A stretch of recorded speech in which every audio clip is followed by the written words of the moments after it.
कौन कहता है कि आसमां में सुराख नहीं होता, एक पत्थर तो तबीयत से उछालो यार। यानी कि लाइफ में अगर आपने ठान लिया कि मुझे जिस चीज को अचीव करना है तो उस चीज से पीछे आपको कोई नहीं खींच सकता है। आप जो भी चाहो उस चीज को प्राप्त कर सकते हो, बस सच्ची लगन और मेहनत आपके अंदर होनी चाहिए।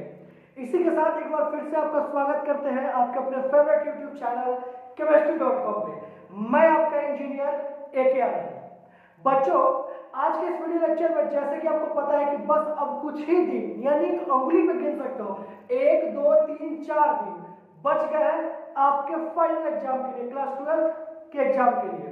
और जैसा कि आपको पता है बिहार बोर्ड वालों को 3 फरवरी 2023 को आपका केमिस्ट्री का एग्जाम आने वाला है। तो पिछले एक महीने से मैंने बहुत सारे वीडियोस आप लोगों के हेल्प के लिए डाले जिसमें कि ऑब्जेक्टिव इंपॉर्टेंट ऑब्जेक्टिव क्वेश्चंस आप लोगों को दिया गया है। तो आइए लास्ट मोमेंट पे सब्जेक्टिव क्वेश्चंस भी इंपॉर्टेंट मैं आपको यहाँ पे एक्सप्लेन कर देता हूँ ताकि एग्जाम में आपको दिक्कत नहीं होगी। तो एग्जाम में अगर क्वेश्चन है तो क्वेश्चन अगर आप समझे रहेंगे तो लिख के बहुत अच्छे से आएंगे। तो चलिए हम लोग चलते हैं एक करके क्वेश्चन देखते हैं कि क्या वैसे क्वेश्चन है और उसका जवाब कैसे निकाल सकता है। तो जैसे कि आपको बोर्ड पे दिख रहा होगा क्वेश्चन है संकुलन क्षमता क्या है। संकुलन क्षमता क्या है? क्लियर है? पैकिंग एफिशिएंसी, इंग्लिश में इसको क्या बोलते हैं हम लोग? Packing efficiency. इंग्लिश में क्या बोलते हैं इसको हम लोग? Packing efficiency. संकुलन क्षमता क्या होती है? तो बाबू देखिए, अगर ये क्वेश्चन आ रहा है तो मैं आपको अच्छे से समझा दे रहा हूं, बहुत अच्छे से समझना कि संकुलन क्षमता क्या होता है। देखिए, सपोज दैट अगर कोई क्रिस्टल है, क्या है? अगर कोई क्रिस्टल है, अब वो HCC है या CCP है, ये उसके ऊपर डिपेंड करता है। तो कोई क्रिस्टल है, अब पता है कि इस क्रिस्टल में इन सभी जगहों पे क्या होता है? क्रिस्टल के कण पाए जाते हैं। क्या पाए जाते हैं? क्रिस्टल के कण पाए जाते हैं। अब ये कण आयनिक भी हो सकते हैं। ये कण क्या हो सकते हैं? आयनिक भी। तो ऐसा कर सकते हैं कि क्रिस्टलीय ठोस के आयनिक, क्रिस्टलीय ठोस के आयन, या फिर क्रिस्टल के आयन, या फिर क्रिस्टल के क्या पाए जाते हैं? कण पाए जाते हैं।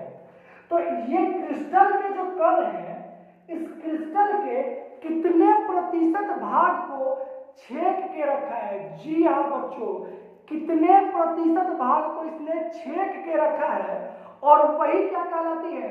इस क्रिस्टल की संकुलन क्षमता। तो अगर आपसे क्वेश्चन पूछता कि संकुलन क्षमता क्या है तो क्या लिखोगे? कि किसी क्रिस्टल HCP या CCP में उसके कणों के द्वारा छेकी गई स्थान के प्रतिशत को उसकी संकुलन क्षमता कहते हैं। क्लियर है? किसी को कोई दिक्कत? चलो, कोई दिक्कत नहीं है।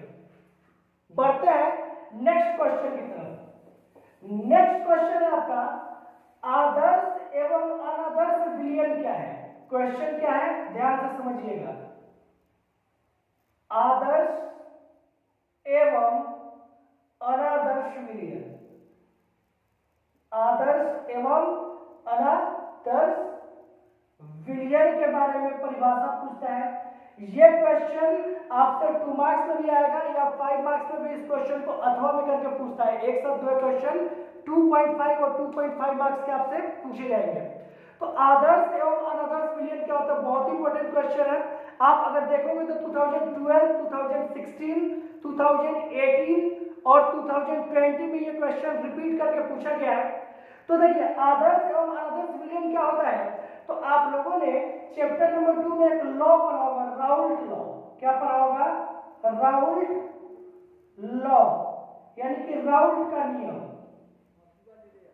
राउल्ट का नियम। तो देखिए बच्चों, वैसा विलयन जो राउल्ट लॉ यानी राउल्ट के नियम का पालन करता है, वैसा विलयन जो राउल्ट के नियम का पालन करता है आदर्श विलयन कहलाता है। जबकि वैसा विलयन जो राउल्ट के नियम का पालन नहीं करता है क्या कहलाती है? अनादर्श विलयन कहलाती है। क्लियर है? ये बहुत इंपॉर्टेंट क्वेश्चन है। पिछले 2009 से लेकर 2022 के बीच में ये क्वेश्चन 6 से 7 बार रिपीट हुआ है 2 मार्क्स में। तो इसको आप लोग अच्छे से क्या करेंगे? प्रिपरेशन कर लेंगे। चलिए चलते हम लोग नेक्स्ट क्वेश्चन की तरफ। नेक्स्ट जो इंपॉर्टेंट क्वेश्चन है आपका वो है फैराडे के विद्युत अपघटन का ध्यान से समझिएगा, क्वेश्चन है फैराडे के विद्युत अपघटन का, फैराडे के विद्युत अपघटन का प्रथम नियम, प्रथम नियम। क्लियर है? फैराडे के विद्युत अपघटन का प्रथम नियम के बारे में बताना है। तो देखिए बच्चों, फैराडे के विद्युत अपघटन का प्रथम नियम क्या होता है, बहुत अच्छे से समझ में आ जाएगा, ध्यान दीजिएगा।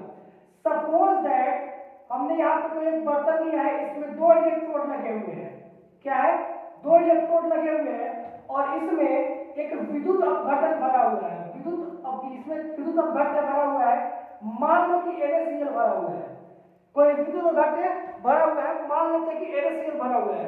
तो जब इसका विद्युत अपघटन करवाया जाएगा, जब इसका विद्युत अपघटन करवाया जाएगा तो इलेक्ट्रोड पे कुछ पदार्थ जमा होंगे, इस इलेक्ट्रोड पे भी और इस इलेक्ट्रोड पे।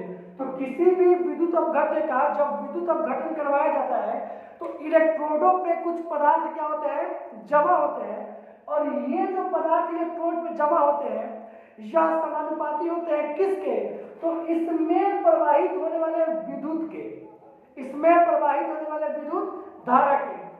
तो फैराडे के विद्युत का प्रथम नियम क्या कहता है, फैराडे के विद्युत अपघटन का प्रथम नियम कहता है कि किसी विद्युत अपघट्य का विद्युत अपघटन करने पर इलेक्ट्रोडों पर जमा होने वाले, एकत्रित होने वाले पदार्थों की मात्रा उस विलयन से प्रवाहित होने वाले विद्युत के समानुपाती होता है। क्लियर है? तो ये आपका प्रॉपर डिफिनेशन आएगा 2 मार्क्स में, जो कि आपको वहां पे लिख के क्या करना है, आना है। चलिए हम लोग चलते हैं नेक्स्ट क्वेश्चन की तरफ और नेक्स्ट क्वेश्चन लिखते हैं कि नेक्स्ट क्वेश्चन क्या है। तो नेक्स्ट क्वेश्चन हमारा ये है कि अभिक्रिया की कोटि को परिभाषित करें। नेक्स्ट क्वेश्चन हमारा क्या है, अभिक्रिया की कोटि। ध्यान दीजिएगा, नेक्स्ट क्वेश्चन है हमारा अभिक्रिया की कोटि। ये प्रथम कोटि, द्वितीय कोटि, तृतीय कोटि नहीं पूछ रहा है, सिर्फ और सिर्फ यहाँ पे आपसे क्या पूछ रहा है, अभिक्रिया की कोटि। तो देखिए अभिक्रिया की कोटि क्या होती है, सपोज दैट कि हमारे पास कोई ए है, कोई एक रिएक्शन है A2B और यहाँ पे कोई प्रतिफल बना रहा है। क्या बना रहा है? कोई प्रतिफल बना रहा है। तो किसी रासायनिक अभिक्रिया में अभिकारक की सांद्रता, तो अभिकारक की सांद्रता क्या होती है, इसके ऊपर जो घात दिया रहता है यही क्या होती है, इसके अभिकारक की सांद्रता होती है। फिर से एक बार लिख रहा हूं, देखिएगा, x to the power a और y to the power b, और ये क्या बना रहा है हमारा, प्रतिफल। तो ये जो अभिकारक है और ऊपर में इसकी सांद्रता दी है, इन अभिकारक के सांद्रता का जो योग होगा किसी भी रासायनिक अभिक्रिया में अभिकारकों के सांद्रताओं के योगफल को उसके अभिक्रिया की कोटि कही जाती है। किसी भी रासायनिक अभिक्रिया में दिए गए अभिकारक के सांद्रताओं के योग को अभिक्रिया की कोटि कहा जाता है। क्लियर है? तो ये 2 मार्क्स के लिए आपके परफेक्ट क्वेश्चन का आंसर है, जो कि आप एग्जाम में बहुत अच्छे से लिख सकते हो, और 2 नंबर में 2 नंबर बिल्कुल आपको मिलना ही मिलना है।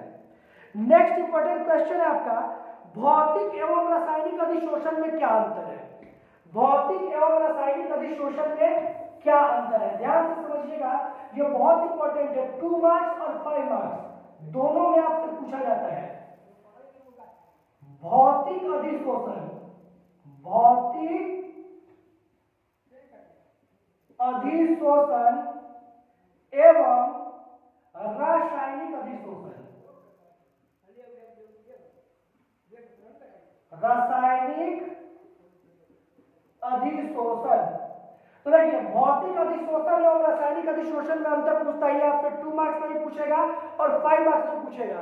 तो मैं यहाँ पे आपको एक्सप्लेन करके बता दूंगा, दोनों में ही आप इसका आंसर लिख सकते हो। सबसे पहले भौतिक अधिशोषण और रासायनिक अधिशोषण।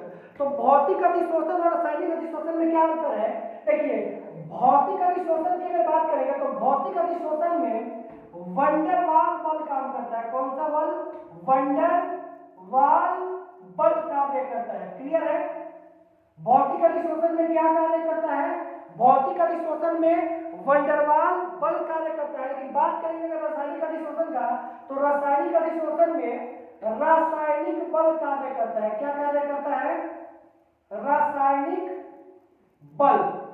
क्लियर है? कोई दिक्कत नहीं है। दूसरी जो इंपॉर्टेंट पॉइंट है वो ये है कि भौतिक अधिशोषण में जो ऊर्जा खपत होती है वो हमारी 20 से 40 किलो जूल के आसपास। कितनी? 20 से 40 किलो जूल। लेकिन अगर बात करेंगे हम लोग रासायनिक अधिशोषण की, तो रासायनिक अधिशोषण में जो ऊर्जा खपत होता है वह 80 से लेके 240 किलो जूल के आसपास। क्लियर है बच्चों? 80 से 240 किलो जूल के आसपास। नेक्स्ट क्या है कि बात करेंगे भौतिक अधिशोषण में, तो भौतिक अधिशोषण में मल्टीपल परत हो सकता है। जैसे कि अधिशोषण का मतलब क्या होता है? किसी एक पदार्थ के सतह पर किसी दूसरे पदार्थ का चिपक जाना। अब अगर आप कहीं पे कार या बाइक या किसी सामान को आपने बाहर में लगाया है, हवा चल रही है, डस्ट उड़ रहा है, धूल उड़ रहा है, तो धूल की बहुत सारी यानी एक से अधिक परतें आपकी गाड़ी पर चिपक सकती है। इसी को हम लोग भौतिक अधिशोषण कहते हैं। तो भौतिक अधिशोषण में क्या होगा? एक से अधिक परत हो सकते हैं, एक से अधिक परत। लेकिन बात करेंगे अगर रासायनिक अधिशोषण की, तो रासायनिक अधिशोषण में एक ही परत होती है। रासायनिक अधिशोषण में क्या होगी? एक ही परत होगी। क्लियर है?